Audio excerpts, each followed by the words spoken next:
இறை வார்த்தை மத்தேயு செய்தி பிரிவு 5 இறை சொற்றொடர்கள் 1 முதல் 12 முடிய.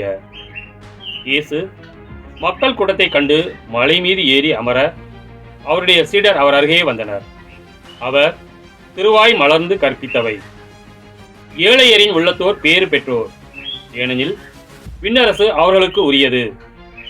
துயருவோர் பேறு பெற்றோர், ஏனெனில் அவர்கள் ஆறுதல் பெறுவர். கனிவுடையோர் பேறு பெற்றோர், ஏனெனில் அவர்கள் நாட்டை உரிமை சொத்தாக்கிக் கொள்வர்.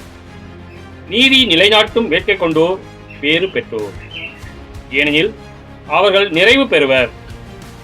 இரக்கமுடையோர் பேறு பெற்றோர், ஏனெனில் அவர்கள் இரக்கம் பெறுவர். தூய்மையான உள்ளத்தோர் பேறு பெற்றோர், ஏனெனில் அவர்கள் கடவுளின் மக்கள் என அழைக்கப்படுவர்.